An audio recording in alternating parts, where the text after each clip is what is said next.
familiar with slam poetry, it is very appropriate to snap if you like something. So snap away anytime you like something. Anyways, this is my own piece called Petals to the Sun.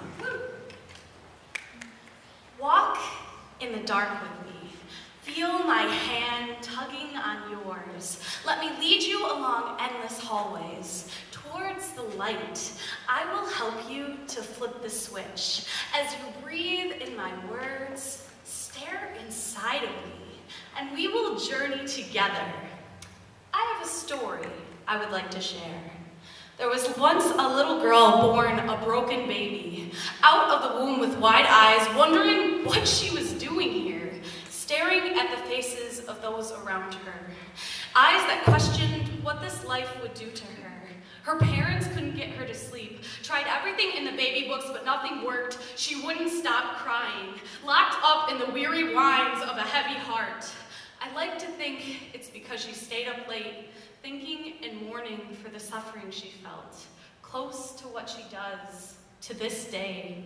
A lifetime contract with insomnia, unknowingly signing off her soul, immediately in tune with the darkness.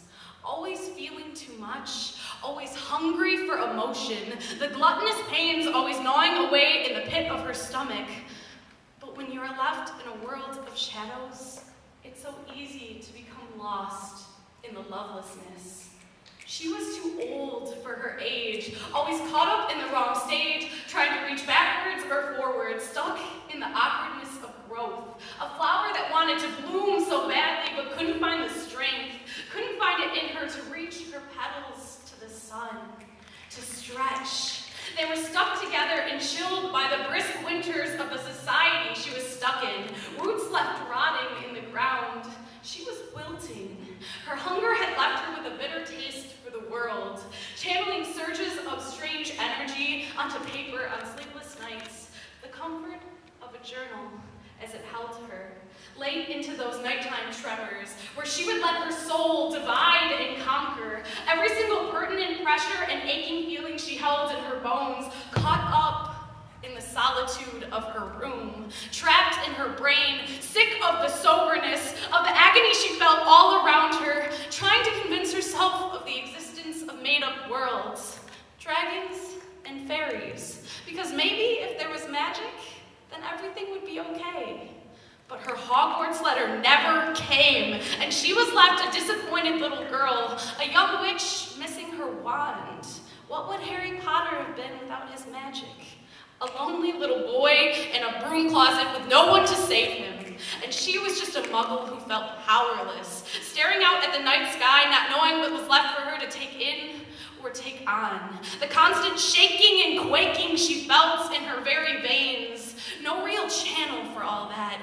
She thought of who she was and let herself go into the night, watching herself from far away, slipping and sliding, not able to keep up the act, tucking what was left of herself under her mattress. So maybe if she were to actually die, she wouldn't be completely gone. But she wanted so badly for it to all be over, because when you're so detached from yourself, it doesn't matter, because even death isn't really happening. You are just a shadow of yourself, trying desperately to attach it back on. Peter Pan, shouting obscenities at the outlines of yourself that mock you on the walls, crying as you try to use sewing needles to stitch yourself back together, but you keep slipping away. But one day, the shadow sticks, and you are back to yourself, outline and all, pixie dust taking you up as you think happy thoughts. And I found my own version of pixie dust. I was saved by a passionate place, a world where I finally felt at home, on the stage, where I could express all the complicated thoughts I held inside of me, and people would listen. I've always been a bit of a troubled soul, smile always staring on the outside. And I changed, grew and stretched into someone stronger than I had ever been, a transformer, petals reaching towards the sun. I'm in full bloom. Every day I learn how to be whole, but people like me always stumble. We are soldiers beaten down by the roads of life, every day fighting. And when I thought it was over, that